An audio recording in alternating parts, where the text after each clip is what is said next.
Hello everybody and welcome to this playthrough for Pro and Expert Division with various wind for the Koi 9-hole cup, a full 9 of the Gokasho Bay with new hole locations. And this is going to be very interesting because these hole locations, some of them has become tougher, some of them has become easier, and some of them are just the same difficulty in my opinion. Before we take a closer look, make sure that you do hit the thumbs up button if you do enjoy the video and the content I do, and also subscribe to the channel. You can do that for free, and then you turn on the notifications to get a notification every time there's a new video or a live stream popping up here on the channel. If you're interested in taking your game to the next level, you can go to patreon.com/golfclashtommy or scan the QR code on the side of me here and sign up to any of our tour or tournament guide packages. You can bundle everything together and you can start as low as $2.50 per month. And also have in mind, any package owner, doesn't matter if it is on our cheapest package or in our most expensive package, everyone will get the qualifying round guide for the Koi 9-hole Cup Master Division for free. And I strongly recommend each and every one of you that are in Master Weekly League to actually play in Master Division to earn some free chests, earn an easy spot in the final round, and especially with our guides, you have a good chance to get to the final round easily. So sign up today and get part of a community with more than 2,000 subscribers. You can follow the info box on the right hand side to get the club distance adjustment, elevation adjustment, also what ball and club type I suggest you to play with. Have in mind that in the video I might play with higher level clubs than what you have, and that is not something that you should be that focused on. Focus on what stats I'm playing with, because the stats that I'm playing with is definitely adapted to much lower level clubs. And that's the same with the ball. You can play with many different type of golf balls. I focus on the Kingmaker as that's the ball that I have the most on. But it doesn't mean that you have to play with that ball all the time either. But now, enough talking from me. Let's go to hole number 1.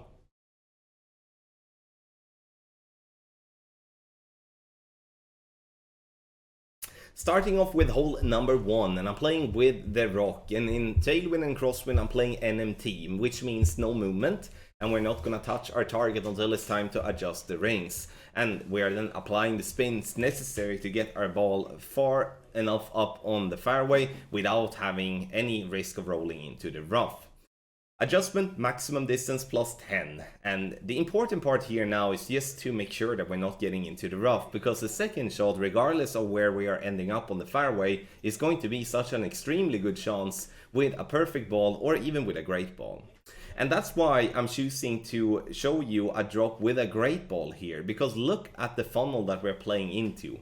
It's all about finding it, because when you find it, you're gonna have so much room when it comes to hitting a single great left and right, and also obviously hitting perfect. So I'm trying to find a way that is a little bit more right of pin. It's approximately 2 top spin and 2 to 2.5 left spin. You can see I'm wiggling around left and right, and the ball guideline is not moving away from the hole. I'm playing in this video medium distance, no elevation, and to have that said, I dropped this one with a perfect, as I got basically this wind all the time in practice, and I even dropped it with great balls. And that's why I'm choosing to show a great ball here, to show you that even though I do hit a great ball, it still gets into the funnel and it gets right at pin.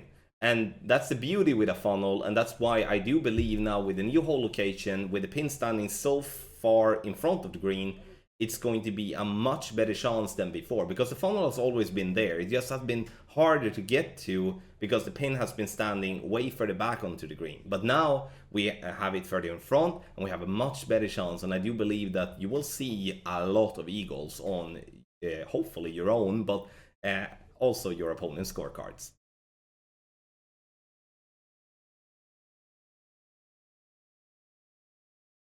For hole number 2, and now with the new hole location being positioned to the top right of the green, I do believe that it's much better to play a max backspin shot here instead of playing with a sniper bouncing on the fairway further back. And the reason I think that is due to the fact that before, when the pin did stand further in, like being more in front and also being more to the left, we could use the slopes and have the ball act like the green acts, which means it comes into the right, fall down to the left.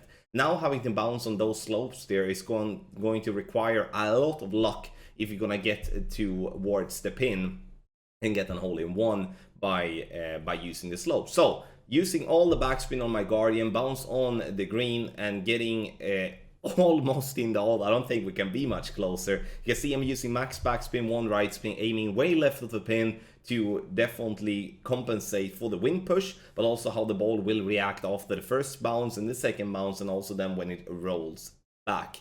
Those of you that do have the possibility to play with a backspin boost ball, especially if we do have a tailwind of T, that's definitely recommended, because even with max backspin on the Guardian, in straight tailwind, it's going to be a difficult one to get the ball to roll back again, even though it will be possible, but you're playing with a very fine margin. But hole number 2 has completely changed in my mind how we attack the hole, so we're going with a backspin shot now. Max plus 10 was the adjustment in the video.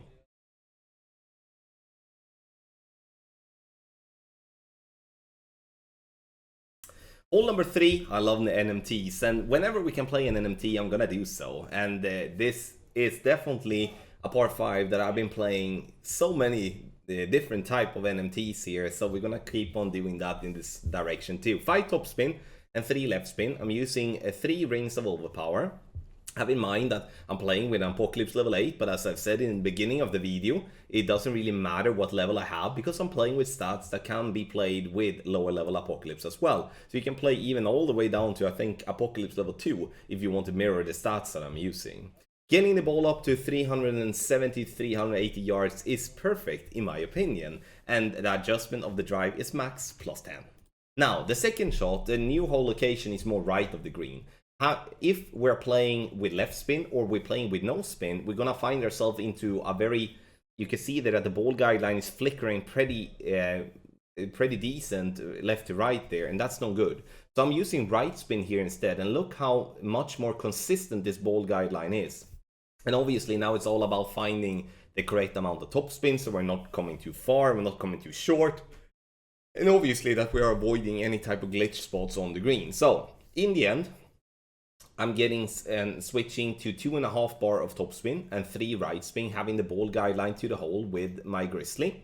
And it's going to be true distance with a 10% over adjustment here for the second shot. So getting the ball guideline to be just through the hole, making the adjustment, and now we're giving ourselves a very good chance for a drop in my opinion. But with the new hole location, it took me some time to actually figure out what type of position I should be choosing, because they have put it in a way where they have opened up for a lot more glitch spots than before, and it was all about finding it, and we did that with a lot of right spin. So in the end, when I started doing practice on this hole, I felt like this is gonna be much tougher to drop. Now with finding that consistent spot, I think it's not gonna be much different than what we had before.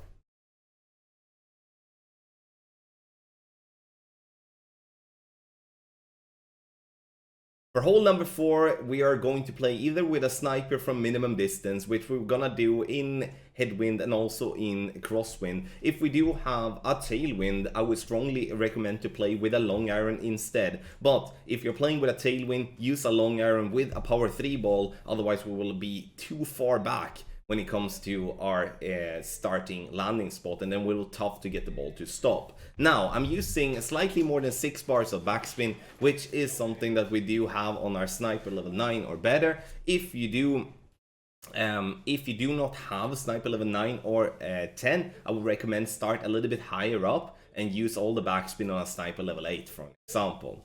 Minimum distance plus 25 is what I do play in the video, but based on the result, and I actually got this wind direction a couple of times, I would recommend to play minimum distance plus 20 instead to have a better outcome. In the end though, with the new hole location being positioned way more right, bouncing over that little bunker is most definitely, I would say it's, I enjoy that more than where the pins did stand before, because now we can actually attack the pin with much less worry of weird outcomes, as before we had to roll pretty far with our ball, and that we don't have to do now, which is a good thing in my opinion. And I think with a new hole location, the hole-in-ones will be more frequent on hole number 4.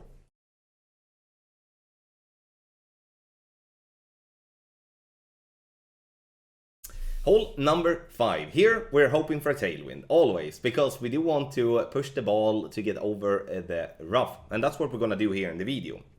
However though, now with the new hole location here, if you do have a headwind or crosswind, I do recommend to try to lay up to where we are looking to have our first bounce here with the blast shot. And the reason for that is that we're gonna use the island inside the bunker, or we're gonna use the left side, very left side of the fairway to attack the pin. Because laying up on the very far right, which we're used to in headwind and crosswind, then that's going to be a problem, because now the pin is completely covered by the bunker, and that's never gonna be good. So, but let's talk about this shot here. We start with adding 5 topspin, using a little bit of right spin. The goal here is to bounce on the fairway, over the rough, without rolling into the bunker at the top there. So this is perfect in my opinion. I'm using a power 5 ball to ensure that I can play with a completely slower needle. Sure, you can play with different balls here if you like, because yeah, it's tailwind, so it's gonna work. Adjustment max plus 10, and I'm using max overpower with a complete slow needle. So it's basically like playing a regular shot without the needle shaking, just that you are using overpower as well. Second shot, depending on wind angle and such, and depending on how far you're being there on the fairway, it's either going to be a wedge or it's going to be a short iron. The short iron plays true distance with a 10% over adjustment.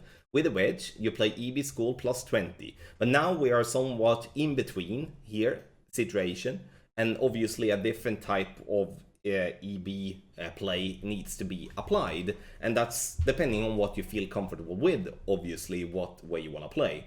But here obviously the wind is super helpful, as it's more or less dead straight tailwind, so it gives us some room for error. So in the video here I do adjust max plus a 30 as a complete guess, and it ends up working, as I'm getting this ball to drop right at pin here with on hole number 5. So have in mind that in tailwinds, this is going to be the way to play, but in crosswind and headwinds, we're going to have to lay up, and we're going to have to lay up in a different way. So I hope you paid attention to my explanation in the beginning of hole number 5.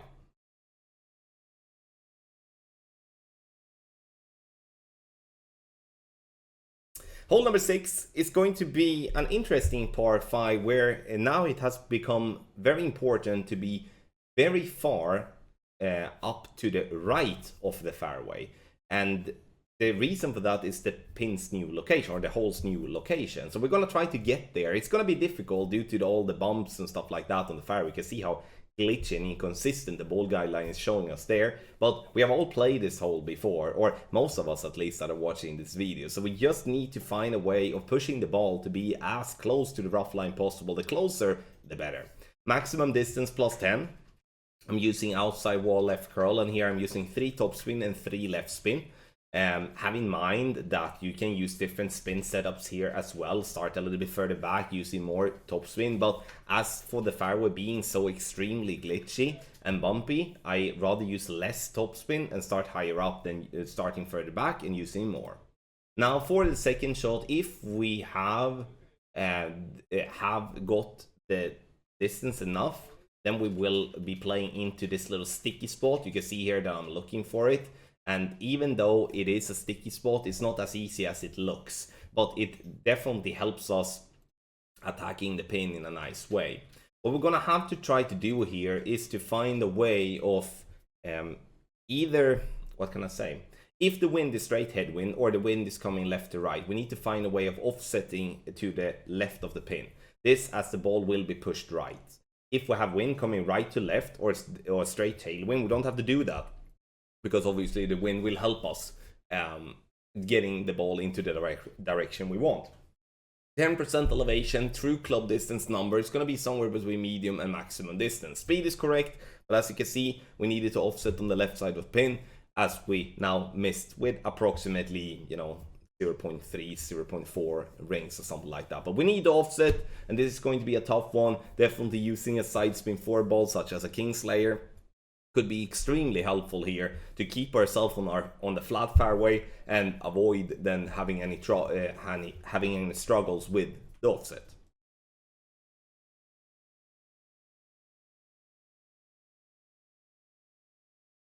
For hole number 7, in a headwind, we're gonna start and complete the minimum distance. With the new hole location being way more left, we are going to always play on the left-hand side of the bunker. So we're removing any thoughts on playing on the right side, and also playing just before the bunker is gonna be pretty stupid now with the new hole location, in my opinion. 3.1 backspin and half a bar of left spin. You can see that I aimed left side of the cup, this as the ball will be pushed by the wind and also by our first bounce more to the right. Minimum distance plus 20, and after that we are going to obviously try to hit perfect. The perfect ball here will have a good chance, and this is one of the holes of the Gokasho Bay that I do feel that the hole location is much easier to attack than what it has been before. Bounces on the fairway up onto the green, dead center for a lovely hole-in-one here in hole number 7.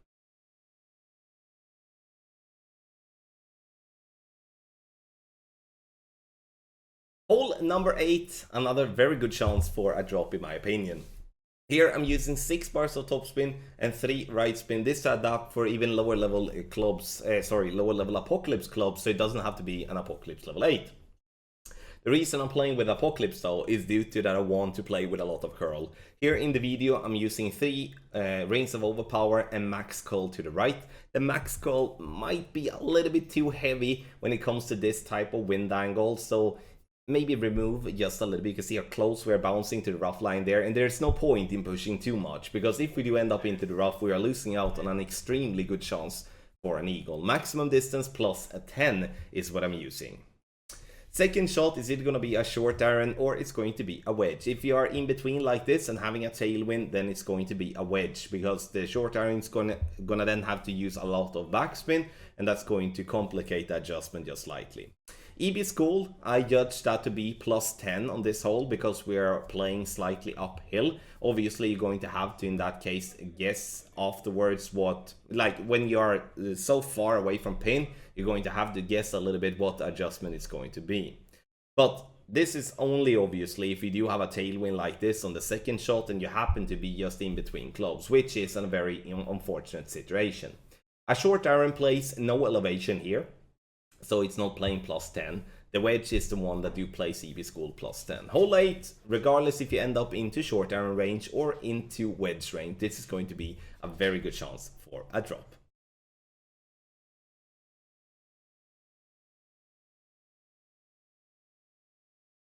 Hole number 9 is played exactly the same as we have done before. We are starting in this particular video from NMT. We're not moving our target until it's time to adjust the range. 4.5 bar topspin with our quarterback, and adjustment is maximum distance plus 10.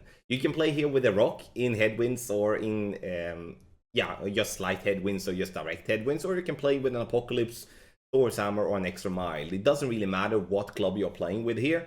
The only goal here is to get the ball to be, let's say like this, the goal is to be as close to the rough line as possible, but not as close as we're flirting with the rough. This is absolutely fine, and we're getting ourselves into a nice position for the second shot.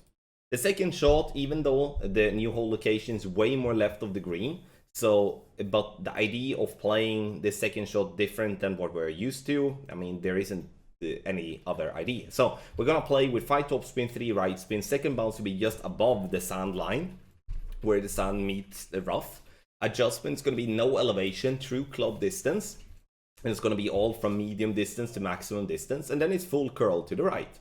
You can see here that I could have maybe moved a little bit more to the right based on where I do have my second bounce, but the idea is to bounce on the fairway into the rough and roll out onto the green or onto the fringe for a safe eagle pot or eagle wedge. So this is not going to be an albatross hole by any means. The only thing that could make it an albatross hole is if we do have a dead straight tailwind and we can attack the second fairway directly with our drive. Unfortunately, that's not something I got in practice, but I mean, that's going to happen very rarely. So even if we could attack the pin with a tailwind, it's still going to be a very rare albatross, but just wanted to explain that the opportunity will be there in a tailwind. But otherwise, in crosswind and in minor tailwinds and in headwinds of T, this is going to be the way to play to get an eagle, where a lot of your opponents will have a birdie because they might not know how to play this tough par 5. Thank you so much everybody for watching this playthrough for Pro and Expert Division with various wind here for the Gokasho Bay with new hole location for the Koi 9-hole cup. Make sure that if you do want to take the next step in your game, you go to patreon.com/golf-tommy and sign up for any of our tour or tournament guide packages. Have in mind as well that for the 9-hole cup, we will provide a free qualifying round guide for everyone that do have any Patreon package. It doesn't have to be any of the tournament package. It can be the $250 package called Website Access Pass. So sign up to any package, try out our guides, and make sure to get yourself to the final round in Master here in this 9-hole cup. Thank you once again for watching, and a massive good luck in your Golf Clash game.